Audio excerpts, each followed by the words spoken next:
We talked about the top 5 prospects and a couple other guys who are around the top 10.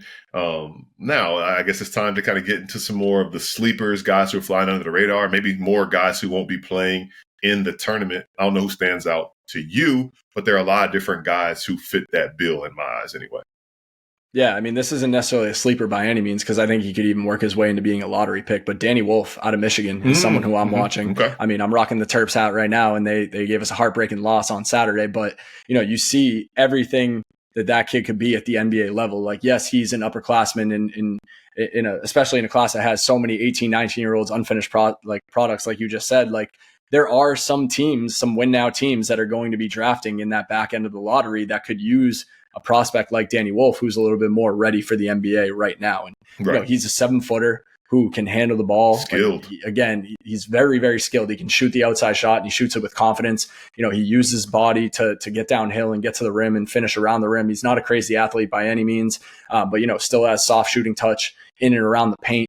And just the playmaking is something that for someone that's that big, to look that fluid handling the ball and passing the ball and seeing the floor and everything like that, like, that's the type of player that every NBA team could use coming off the bench. And like, this isn't a perfect comparison, but like he does in a way almost remind me of like Jaime Jaquez, just because like bigger frame, bigger stature. Yeah. Bigger stature. And like, I even think of like the Heat as a team that like at the time, Jaime Jaquez wasn't really projected to be like that guy. And the Heat took a flyer on him in the first round. And yeah, he's had some ups and downs in the NBA.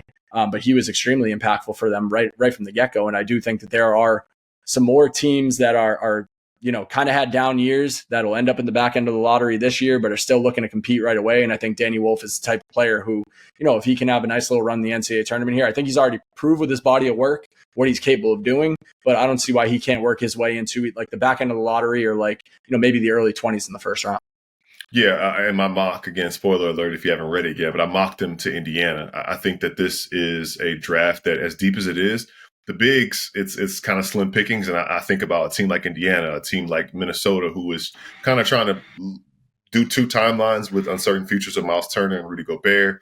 A guy like that, a 7-footer skilled, represents the modern day NBA, can come in as an upperclassman. The thing about that is, they're, like you said, they're ready to contribute right away. So you think about Jaime Jaquez's, all rookie level campaign and guys like that who come in at 21, 22 years old. And this is the first year of Wolf playing high major. He played at Yale last year, and they orchestrated an upset in the first round against Auburn, actually against Janai Broome, a guy who was National Player of the Year by a lot of different publications. So he's been there. He's done a lot of things, and he's performed at a high level against high-level competition. So I don't doubt his ability to make another leap and have an impact at the NBA level. The guy I was going to point out has been a very trendy name as of late, and I think he'll continue if Colorado State can go on a run. That's Nick Clifford. Yes, sir. He's a guy who tested the draft waters last year, came back, has shown more growth in his game. 6'6" wing, good size, exciting player. Talent is undeniable. And I think that, his fun style of play, regardless of if it's just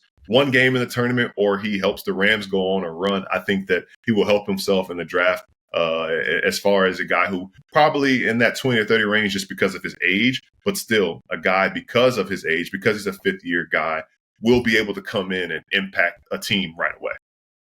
Yeah, absolutely. That's a great name. And I think they're going to win a first-round matchup just because he's so talented. But, he's a proven player who's been Conference Player of the Year twice.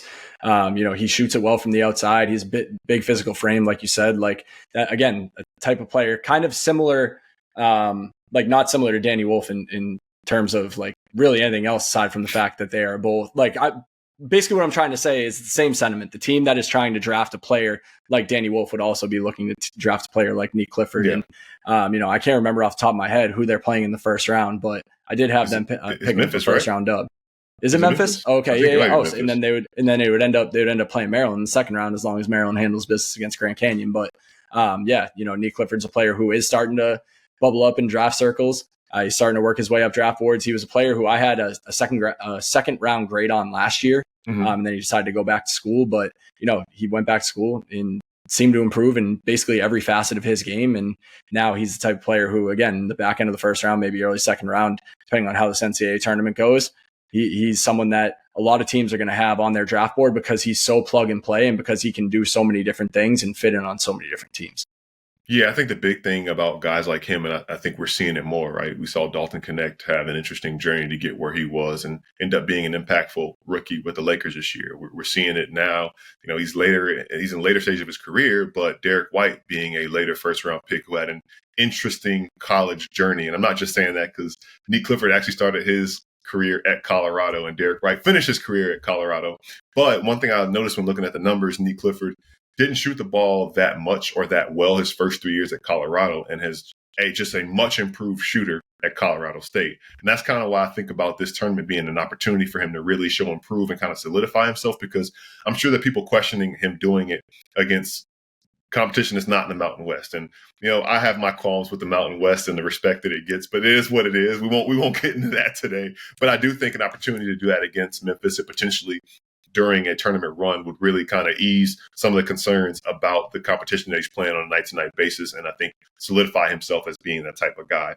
A couple other guys I was going to throw out there, Tyrese Proctor is a guy who, when I mentioned Derek White, people compare him to Derek White a lot. I kind of see it a little bit, size, has the ability to just somehow make an open shot every time he is tasked with making an open shot. And thinking about some of the upperclassmen, Janai Broom, obviously a shout out, I mentioned him earlier, probably going to be in that late first round, early second round range for a guy who what you see is what you get. He will be that level of player probably from his rookie year to this fifth or sixth year in the NBA. So I don't know if there's anybody else you think is worth mentioning who's in or outside the tournament. I do also want to give you a shout out because way back when you were banging the drum, the Colin Murray-boyles drum, and he is making his way in the top 10 conversations.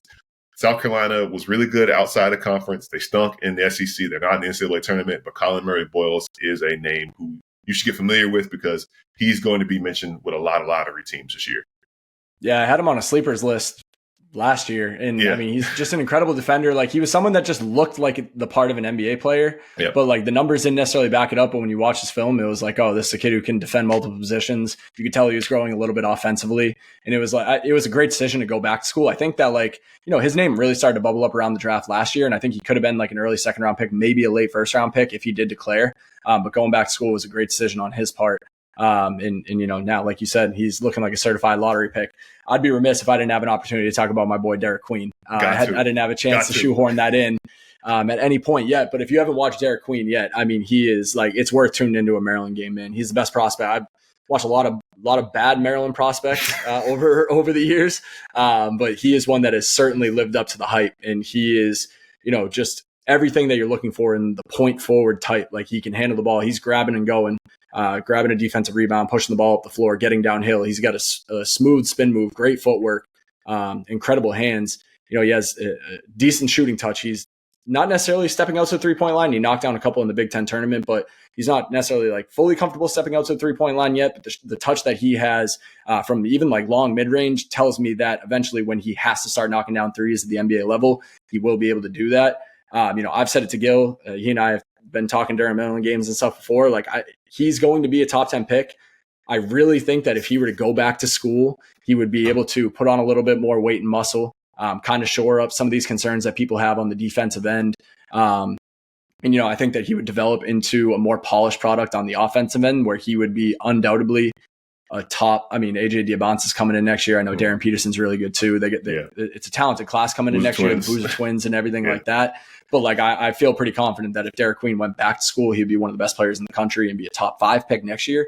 But I do think that he's shown enough at Maryland in this one season to prove that he's worthy of top 10 consideration, to prove that he is someone that can develop into really whatever you want him to. The only concern that there is, or that I have with him personally, is like, he's a little bit of a tweener because he's so fluid as a ball handler and things like that. So like, is he going to be more of a wing at the NBA level? Is he going to play more of a big? And maybe that'll change, or that'll change what direction teams want to take, you know, his build, his body, things like that when he gets on a diet and a workout plan and everything. So, you know, I am curious about that, but you know, the skill is undeniable, the talent's undeniable, and I'm really, really excited to watch him play, not only in the tournament, but see how his game develops at the next level, because I truly think he's just too skilled at that size to fail. Yeah, no, absolutely. And he's got a nice touch. He's skilled, like you said. And I have him as one of my top, 15 prospects. I got him going top 10 in the mock. So we'll see, what happens as far as the NCAA tournament goes and the run that hopefully Maryland's able to go on and how that can help. I appreciate you saying that. Help, hey, I'm here with you, man. My team didn't make it. Your team is my team. I'm rocking with you.